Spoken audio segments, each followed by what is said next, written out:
গাজীপুরে commuter train মহুয়াতে আগুন পুড়েছে পাওয়ার কার, নেই হতাহত। 2 ঘন্টা পর ঢাকা ময়মনসিংহে ট্রেন চলাচল শুরু।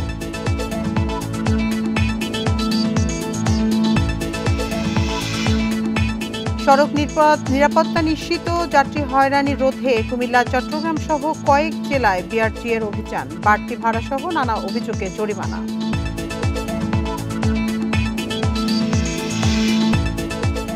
ঈদের ছুটিতে বিভিন্ন প্রত্নতাত্ত্বিক স্থানেও বেড়েছে দর্শনার্থীদের ভিড়। পুরাকীর্তি ও জাদুঘরে যাচ্ছেন ভ্রমণ পিপাসুরা।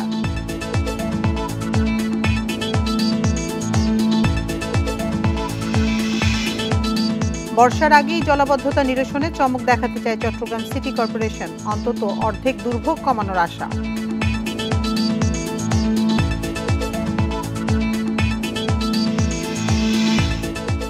এবং কাজে আসছে না সিলেট ওসমানী বিমানবন্দরে কার্গো টার্মিনাল, ওয়্যারহাউস জটিলতায় রপ্তানিকারকরা।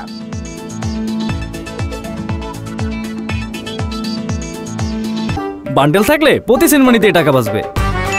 বিকাশ সেনমানি বান্ডেল কিনে জিতুন প্রতি লেনদেনে। স্বাগত সমগ্র বাংলাদেশ, আপনাদের সাথে আছি আমি আতিফা জুমান। শিরোনাম শুনছিলেন এতক্ষণ, এবার চলে যাচ্ছে পুরো খবরে।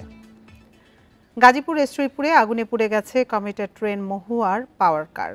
সকাল 10:30টায় উপজেলার সাতখামাইর এলাকায় ময়মনসিংহগামী ট্রেনটিতে এ ঘটনা ঘটে। ফায়ার সার্ভিসের উপসহকারী পরিচালক মোহাম্মদ মামুন জানান, ঢাকা থেকে ছেড়ে আসা ময়মনসিংহগামী মহুয়া কমিউটার ট্রেনটি শ্রীপুরের সাতখামাইর এলাকায় পৌঁছালে এর পাওয়ার কারে হঠাৎ আগুন লাগে।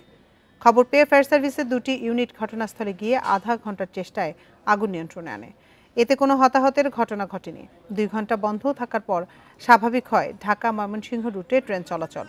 আগুন লাগার কারণ এখনো জানা যায়নি।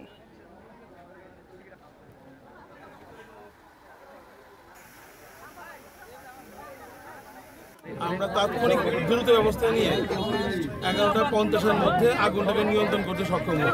আমাদের মূল টার্গেট ছিল যেন এই যে পাওয়ার কার, এই যে জেনারেটর, এই রুম থেকে আগুনটা যেন অন্য বগিতে না ছড়ায়। ঈদে যাত্রীদের সড়ক নিরাপত্তা নিশ্চিতকরণ, হয়রানি ও দুর্ঘটনা রোধে ঢাকা কুমিল্লা মহাসড়কে বিশেষ অভিযান চালিয়েছে বিআরটিএ। সকালে বিআরটিএ সহকারী পরিচালক ফারুক আলম ও মোটরযান পরিদর্শক সাইফুল ইসলাম বাপ্পি এ অভিযান পরিচালনা করেন। নির্বাহী ম্যাজিস্ট্রেট রতন কুমার দত্ত জানান, ঈদ পরবর্তী যাত্রীদের সড়ক নিরাপত্তা নিশ্চিত ও দুর্ঘটনা ঝুঁকি রোধে কাজ করছে বিআরটিএ। এরই ধারাবাহিকতায় সড়ক আইন না মানায় 8টি মাইক্রোবাস ও প্রাইভেট কারকে 27,500 টাকা জরিমানা করা হয়। ঢাকা চট্টগ্রাম মহাসড়কেও অভিযান চালিয়ে 2টি গাড়ি জব্দ সহ 18টি যানবাহনকে 26,000 টাকা জরিমানা করা হয়। খুলনায় টিকিটের দাম বেশি রাখা ও মূল্য তালিকা না টানানোর অপরাধে 3 প্রতিষ্ঠানকে 45,000 এবং রাজশাহীতে অতিরিক্ত ভাড়া রাখায় হানিফ পরিবহনকে 20,000 টাকা জরিমানা করা হয়।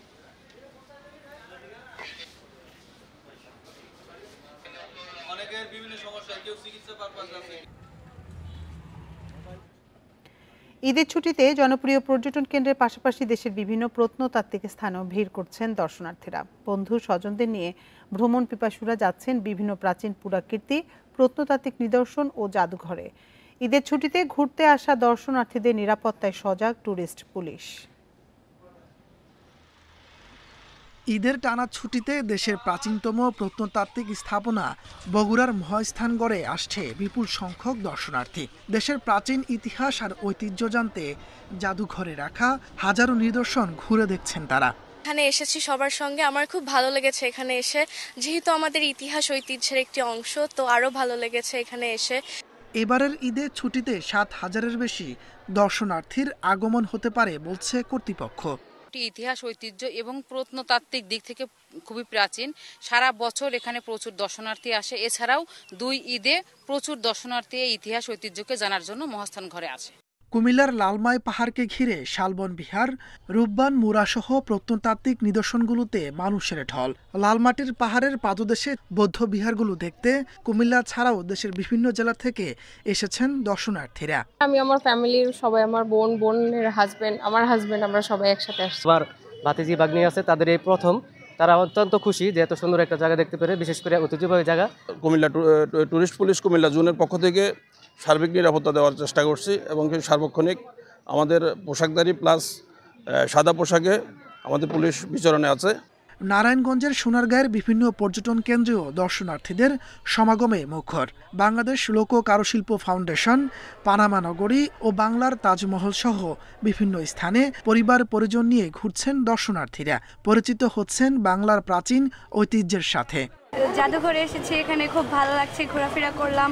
বাগেরহাটের বিশ্ব ঐতিহ্য ৭ গম্বুজ মসজিদেও পরিবার নিয়ে ঘুরতে এসেছেন নানা বয়সী মানুষ। রাজশাহীর পুঠিয়ার রাজবাড়ী জাদুঘরেও আছে দর্শনার্থীদের ভিড়। তাপস সরকার, ইন্ডিপেন্ডেন্ট নিউজ। এ নিয়ে আরো জানাতে এবার রাজশাহী থেকে আমাদের সাথে যোগ দিচ্ছেন সহকর্মী আহসান হাবিব অপু। অপু, রাজশাহীতে বিনোদন কেন্দ্রগুলোর পাশাপাশি বরেন্দ্র গবেষণা জাদুঘরে দর্শনার্থীদের উপস্থিতি কেমন দেখছেন? ঘুরতে এসে কি বলছেন তারা?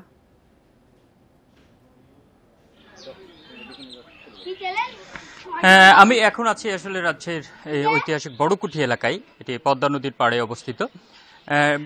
বিভিন্ন জায়গায় যে বিনোদন কেন্দ্রগুলো সেগুলোতে যেমন ঘুরছে মানুষ, এই যে প্রত্নতত্ত্ব নিদর্শন দেখার জন্য কিন্তু বিভিন্ন জায়গাতে আসছে। তবে রাজশাহী বরেন্দ্র গবেষণা জাদুঘর সেটি মূলত রাজশাহী বিশ্ববিদ্যালয়ের ছুটির সাথে তাল মিলিয়ে এটির খোলা থাকে বা বন্ধ থাকে। সেই অনুযায়ী মূলত দর্শনার্থীরা, এখন যে দর্শনার্থী তারা ঘুরছেন বিভিন্ন বিনোদন কেন্দ্রে।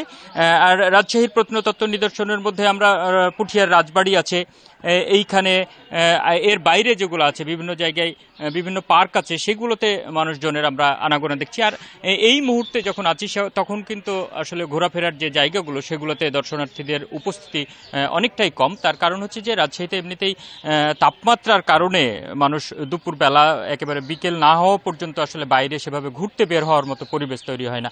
এখন প্রতিদিনই গত কয়েকদিন ধরে ঈদের পর থেকে আজকে পর্যন্ত এই 38 ডিগ্রি তাপমাত্রা, যেখানে এই 38 ডিগ্রি তাপমাত্রার আশপাশে মূলত মানুষ একটুখানি স্বস্তির জন্য একটু ছায়া খুঁজতেছে। এইরকম যখন অবস্থা, তখন ঘোরাফেরার যে জায়গাগুলো সেগুলোতে মূলত মূল দর্শনার্থীর যেটি আমরা দেখছি গত 3 দিনের যে চিত্রটি দেখেছি, সেটি হচ্ছে মূলত বিকেল থেকেই এই দর্শনার্থীর সংখ্যা বেড়ে যাবে।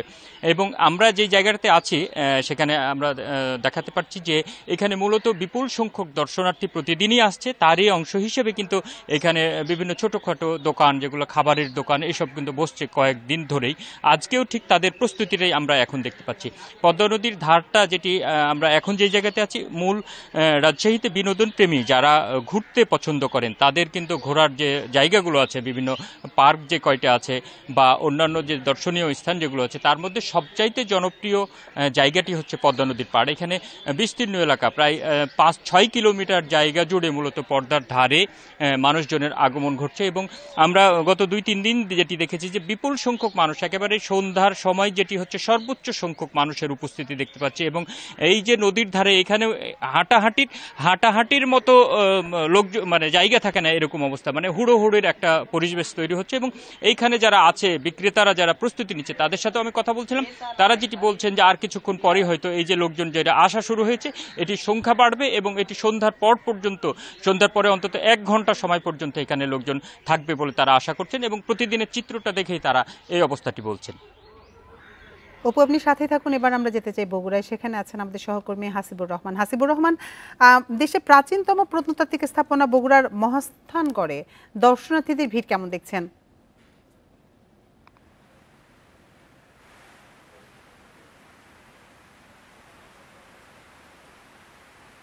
পুরো পৃথিবীর যেটা প্রস্তাব রয়েছে সেখানে সবগুলোতেই কম বেশি দেখে। এবং একটু আগে আমি প্রত্নতত্ত্ব অধিদপ্তরের কথা বলেছি, তারা যেটি আমাকে বলেছেন যে মহাস্থানগড়, আপনি জানেন যে এটি দপ্তরের কথা বলেছি, তারা যেটি আমাকে বলেছেন যে মহাস্থানগড়, আপনি জানেন যে এটি যীশু খ্রিস্টের জন্মেরও আগে এখানে বসতির চিহ্ন পাওয়া গেছে। সেখানে আজ পর্যন্ত প্রায় 35,000-এর মতো দর্শনার্থী রয়েছেন। গত 3 দিনের ছুটিতেই মূলত এই দর্শনার্থীদের উপস্থিতি তারা গুনতে পেরেছে। তাদের বিভিন্ন জায়গায় যে টিকিট কাউন্টার আছে সেখান থেকে হিসাব দিয়েছে। আর মহাস্থানগড়ই এমন একটি প্রত্নতত্ত্ব সাইট যেখানে মৌর্য, পূর্ব, গুপ্ত, পাল, সেন, মুসলিম এমনকি শুঙ্গ আমলেরও কিছু নিদর্শন আমরা এখানে পাই, যে কারণে এটির গুরুত্ব ইতিহাস আর ঐতিহ্যের কাছাকাছি যারা থাকে তাদের কাছে খুবই বেশি। এর বাইরেও আমরা বেশ কিছু প্রত্নতাত্ত্বিক সাইটের কথা জানি। আপনি জানেন যেটাকে ভাসবিহার বলা হয়, মূলত এটা বেহুলার বাসরঘর হিসেবেই পরিচিত, সেখানেও বিপুল সংখ্যক দর্শনার্থী রয়েছে। এর বাইরেও একটি রয়েছে যেটি বেহুলার বাসরঘরের চাইতেও গুরুত্বপূর্ণ একটি সাইট, যেটি আমরা বলি যে যেখানে একসময় হিউয়েন সাং এসেছিলেন, সেই গোকুল মেদ বা তারপরের যে সাইটগুলো সেখানেও বিপুল সংখ্যক দর্শনার্থী রয়েছে। এর বাইরে আমি প্রত্নতত্ত্ব অধিদপ্তরের কাছ থেকে জেনেছি যে গোবিন্দ ভিটা যেটা মহাস্থান সংলগ্ন, সেখানেও আজকে বিপুল সংখ্যক দর্শনার্থীর উপস্থিতি সকাল থেকেই লক্ষ্য করা গেছে। রাজশাহী এবং বগুড়া থেকে জানাচ্ছিলেন আমাদের সহকর্মীরা।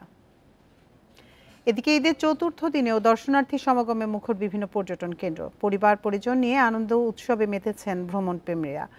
ঈদের ছুটিতে কুয়াকাটা সমুদ্র সৈকত মুখর দর্শনার্থীদের কোলাহলে। 3 নদীর মোহনা, লেম্বুর বন, সুটকিপল্লী, চর গঙ্গামতি ও কাকড়ার চর সহ সব জায়গায় ব্যাপক ভিড়। সমুদ্রের ঢেউয়ে ভিজে উল্লাসে মেতেছেন অনেকেই। খাগড়াছড়ির বিভিন্ন পর্যটন কেন্দ্র ঘুরে দেখছেন পর্যটকেরা। সিলেটেও ঢল নেমেছে ভ্রমণ পিপাসুদের। পাহাড়ের ঢালে চা বাগানের সৌন্দর্যে মুগ্ধ হচ্ছেন পর্যটকরা। সব বিনোদন কেন্দ্রেই নেওয়া হয়েছে বাড়তি নিরাপত্তা ব্যবস্থা। নেচার এত সুন্দর, ছবি তোলার মতো অনেক প্রচুর জায়গা আছে এবং একটা সেফটির বিষয় আছে। সবাই এই জন্য এই জায়গাগুলোতে ভিড় করতে পছন্দ করে। আলুটিলার থেকে গুহাতে ঢুকছি, গুহাতে অনেক সুন্দর। এখন আমরা এই জায়গায় আসছি, এই জায়গায় আলুটিলারই অনেক সুন্দর জায়গায় ঘুরতেছি। প্রায় 10 থেকে 12টা স্পট আছে, প্রতিটা স্পটে আমরা নির্বিঘ্নে ডিউটি করতেছি এবং আমাদের সাথে সাদা পোশাকে ও পুলিশ রয়েছে, সেই সাথে সিসিটিভি ক্যামেরা আছে, সকলকে আমাদের দিক নির্দেশনা দেওয়া আছে।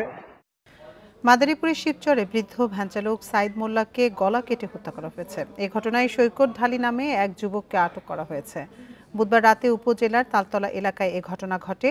পুলিশ জানায় রাতে তালতলা এলাকায় রাস্তার পাশ থেকে সাইদ মোল্লার মরদেহ পড়ে থাকতে দেখে পুলিশকে খবর দেয় স্থানীয়রা। এ সময় তার ভ্যানটি নিয়ে পালিয়ে যাওয়ার সময় সৈকত ঢালি নামে এক যুবককে আটক করে গণধোলাই দেয় তারা। পরে পুলিশ গিয়ে মরদেহ উদ্ধার ও সৈকতকে নিজেদের হেফাজতে নেয়। ছিনতাইকৃত ভ্যান ও একটি ছুরি উদ্ধার করা হয়েছে। এদিকে ঝিনাইদহের কালীগঞ্জে পূর্ব শত্রুতার জেরে প্রতিপক্ষের রডের আঘাতে আবু তালেব নামে একজন নিহত হয়েছেন। এ ঘটনায় আহত হয়েছেন নিহতের শ্বশুর। ঘটনায় জড়িত রুবেল হোসেনকে আটক করেছে পুলিশ।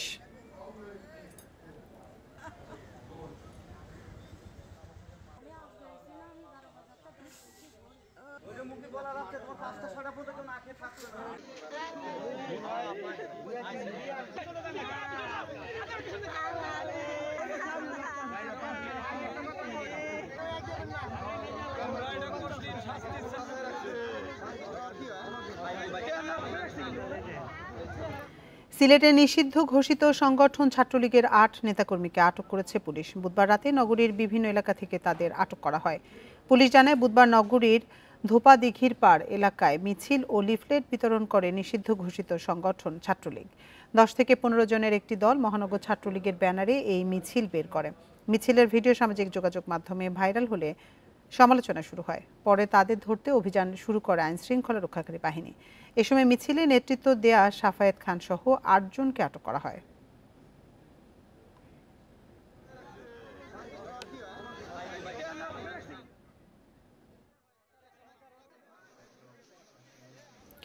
চট্টগ্রামের লোহাগাড়ায় সড়ক দুর্ঘটনায় বেঁচে যাওয়া শিশু আরাধ্য বিশ্বাসের অবস্থার অবনতি হওয়ায় আইসিইউতে স্থানান্তর করা হয়েছে।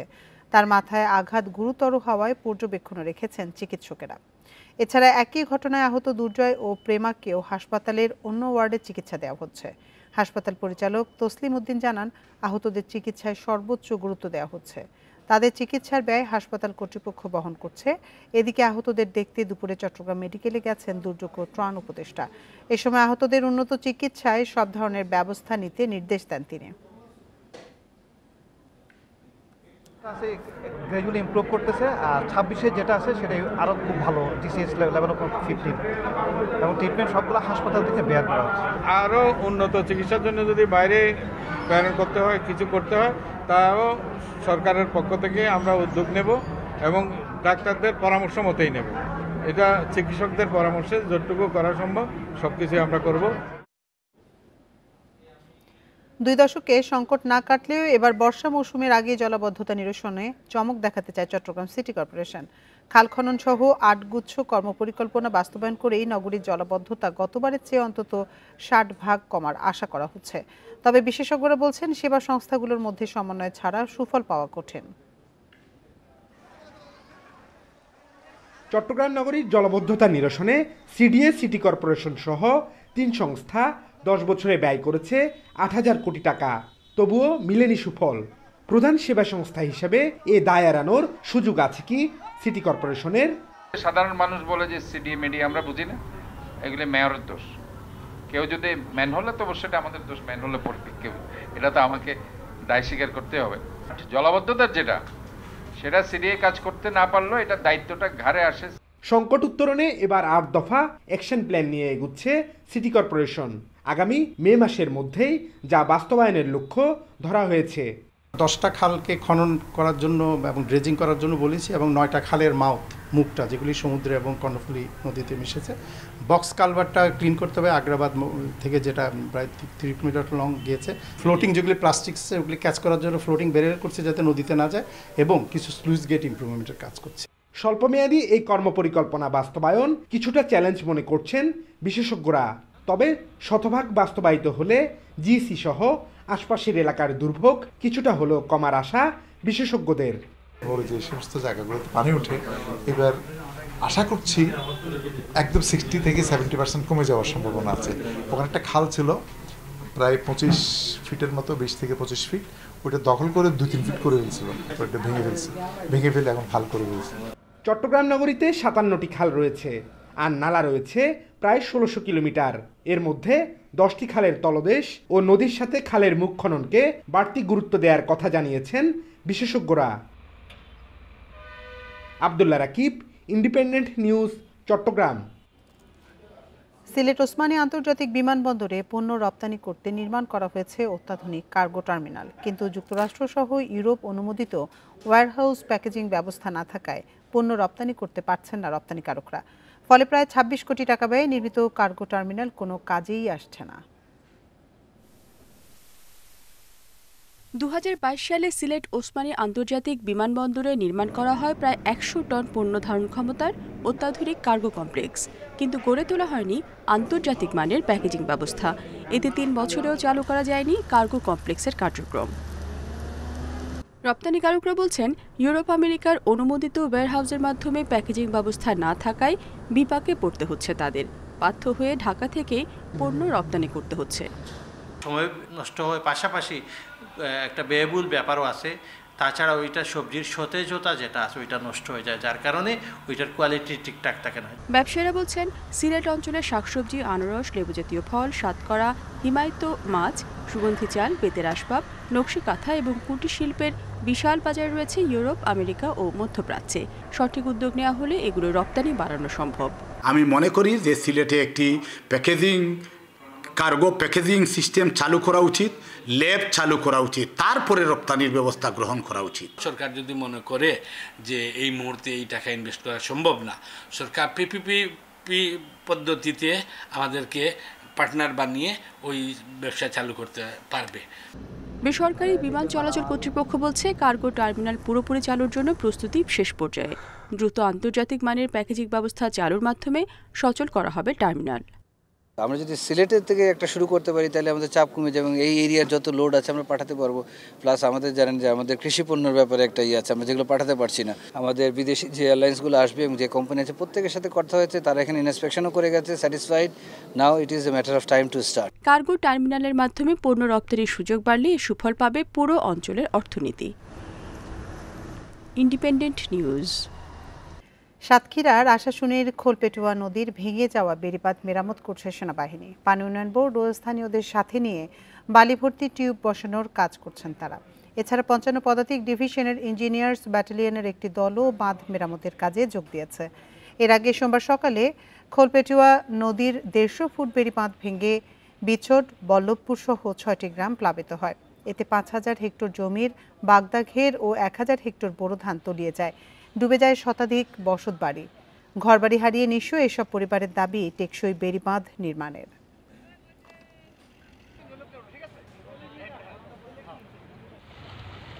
নোয়াখালীর কবিরহাটে ৬ বছর বয়সী শিশুকে ধর্ষণের অভিযোগে মামলা হয়েছে। বুধবার নারী ও শিশু নির্যাতন দমন আইনে ভুক্তভোগীর মা বাদী হয়ে মামলাটি করেন। গত ২৫শে মার্চ প্রতিবেশী মোহাম্মদ ফরিদ এক বোনকে পরিত্যক্ত ঘরে নিয়ে ধর্ষণ করে। পরে শিশুটির চিৎকার শুনে মাকে বিষয়টি জানায় অন্য বোন। মা ঘটনাস্থল থেকে মেয়েকে উদ্ধার করে নিয়ে আসেন। এই ঘটনায় অভিযোগ পাওয়ার পর ৩০ মার্চ অভিযুক্ত ফরিদকে আটক করে পুলিশ। মামলার পর তাকে গ্রেপ্তার দেখানো হয়েছে।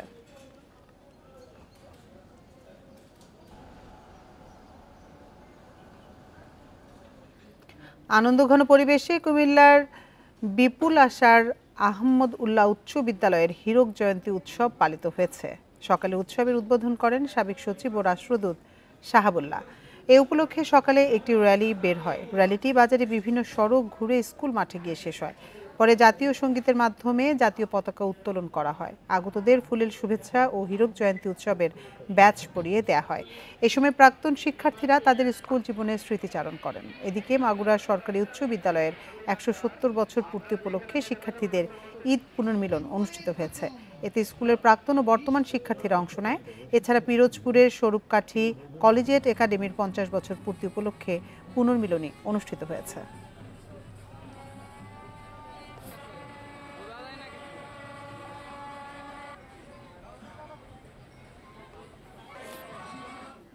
ময়মনসিংহে ঈদ উল ফিতর উপলক্ষে ঈদ আড্ডা ও বাউল গানের আসর অনুষ্ঠিত হয়েছে। গতরাতে নগরীর ব্রহ্মপুর পাড়ে এ আয়োজন করে বারোয়ারি কাচারিঘাট নামে একটি সংগঠন। আয়োজনে যোগ দেয় দেশের বিভিন্ন প্রান্ত থেকে ঈদ করতে বাড়ি ফেরা ময়মনসিংহ নগরীর মানুষ সহ স্থানীয়রা। জমজমাট ঈদ আড্ডা শেষে বাউল গান অনুষ্ঠিত হয়। এতে স্থানীয় শিল্পী ছাড়াও গান পরিবেশন করেন উপমহাদেশে প্রখ্যাত বাউল শিল্পী সুনীল কর্মকার।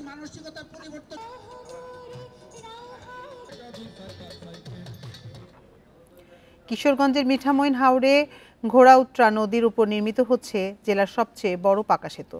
নির্মাণ কাজ শেষ হলে যোগাযোগ উন্নতির পাশাপাশি গতি আসবে অর্থনীতিতে, বাড়বে জীবনযাত্রার মানও। কিশোরগঞ্জের ঘোড়াউত্রা নদীতে সেতুর অভাবে দুর্ভোগে হাজারো মানুষ। নৌকায় নদী পার হয়ে সদরের সঙ্গে সড়কপথে যোগাযোগ করতে হয় পর্যটক সহ হাওরবাসীকে। এমন বিড়ম্বনা দূর করতে সেতু নির্মাণে উদ্যোগ নেয় সরকার। সেতুর ৩০ ভাগ কাজ শেষ হয়েছে। প্রকল্পটি বাস্তবায়ন হলে হাওরের সড়ক যোগাযোগের ক্ষেত্রে নতুন দিগন্তের সূচনা হবে। ব্রিজ হইলে পরে আমরা সরাসরি কিশোরগঞ্জ যাইতে পারবো, আমাদের জনগণের অনেক উপকার আসবে। হাজার হাজার মন ধান আমরা যে কোনো জায়গায় নিয়ে আমরা বিক্রি করতে পারবো। এই ব্রিজ হওয়াতে আরো অনেক অনেক উপকার হবে। হসপিটাল, স্কুল, কলেজ যাতায়াতের জন্য অনেক সুবিধা হইবে, অনেক সুবিধা। এরই মধ্যে ১৭৪টি পাইলিং নির্মাণের কাজ শেষ হয়েছে। নির্ধারিত সময় নির্মাণ কাজ শেষ হওয়ার আশা করছে এলজিইডি। সুপার স্ট্রাকচার বাদ দিলে সাব স্ট্রাকচারের কাজ অলমোস্ট প্রায় শেষ পর্যায়ে, বিশেষ করে পাইলিং, পিয়ার এবং আমাদের পিয়ার ক্যাপ, পাইল ক্যাপ। আশা করতেছি নির্দিষ্ট সময়ের মধ্যে আমরা কাজটা শেষ করে জনগণের জন্য এটা খুলে দিতে পারবো। ১.২ কিলোমিটার দৈর্ঘ্যের সেতু নির্মাণে খরচ ধরা হয়েছে ১৪৬ কোটি টাকা। Independent news. নীলফামারী সৈয়দপুরে ঢেলাপির হাটে ৫০০ থেকে ৫,০০০ টাকায় পাওয়া যায় আসবাবপত্র। ঐতিহ্যবাহী এই হাটে সপ্তাহে ২ দিন চলে বেচাকেনা। স্থানীয়দের পাশাপাশি জেলার অন্যান্য উপজেলা থেকেও কারিগররাও আসেন কাঠের তৈরি পণ্য নিয়ে। স্বল্প আয়ের মানুষের ঘর সাজাতে ঢেলাপির হাটে নেই জুড়ি। নীলফামারী সৈয়দপুর মহাসড়কের পাশে এই হাটের শুরু ৮০-র দশক থেকে। কাঠের তৈরি ছোট বড় নানা আকার ও নকশার আসবাবপত্র পাওয়া যায় এখানে। প্রতি সপ্তাহে শুক্র ও মঙ্গলবার ২ দিন বসে হাট। সন্ধ্যার আগ পর্যন্ত চলে বেচাকেনা। কারিগররা কাঠের তৈরি নানা পণ্য নিয়ে আসেন বিক্রির জন্য। এসব ফার্নিচারের ক্রেতা মূলত স্বল্প আয়ের মানুষ। অনেক খাট আছে এখানে, দেখে শুনে একটা নিলাম। কম দরে পাওয়া যায় আর মেলা রকম খাট পাওয়া যায়। খাট, আলনা, আলমারি, চেয়ার সহ নানা ফার্নিচার কম দামে পাওয়ায় আশপাশের এলাকা থেকে অনেকে আসেন কিনতে। এগুলা বিক্রি করি, অনেক দূরে দূরে লোক আসে, এখানে বেচা কিনা ভালো হয়। ২৫০০ এরকম করিয়ে চাই, ১৫০০, ১৪০০, ১২০০ এই মতন করে বিক্রি হয় আর কি। ঐতিহ্যবাহী এ হাটের সুনাম ধরে রাখতে কারিগর ও ব্যবসায়ীদের যে কোনো সহায়তার আশ্বাস জেলা প্রশাসনের। এর যদি কোনো পৃষ্ঠপোষকতা প্রয়োজন হয় সেক্ষেত্রে আমরা করব। আমাদের বিসিক সহ অন্যান্য যারা প্রতিষ্ঠান আছে তাদের সহায়তা নিয়ে তাদেরকে আমরা আরও যাতে উপযোগী এবং ভালো মানের ফার্নিচার এখানে তৈরি করা যায় সেই বিভিন্ন ব্যবস্থা গ্রহণ করব। এই হাটের সাথে জড়িত ব্যবসায়ী ও কারিগরদের দাবি প্রতি হাটে ১০ লাখ টাকার ফার্নিচার কেনা বেচা হয়। Independent news. রাঙামাটিতে শুরু হয়েছে ক্ষুদ্র জাতিগোষ্ঠীদের প্রধান সামাজিক উৎসব বৈশুখ সাংগ্রাই বিজু বিশু উৎসব। বিকেলে ক্ষুদ্র নৃগোষ্ঠী সাংস্কৃতিক ইনস্টিটিউটে এর আয়োজন করা হয়। প্রথম পর্বের এই উৎসবে আদিবাসী জনগোষ্ঠী তাদের সংস্কৃতি, কৃষ্টি ও ঐতিহ্য প্রদর্শন করবেন। উৎসব ঘিরে বসেছে বিজু মেলা। এতে বিভিন্ন ধরনের খাবার, পোশাক বিক্রি ও প্রদর্শনী করা হচ্ছে। 9 এপ্রিল পর্যন্ত চলবে প্রথম পর্বের উৎসব।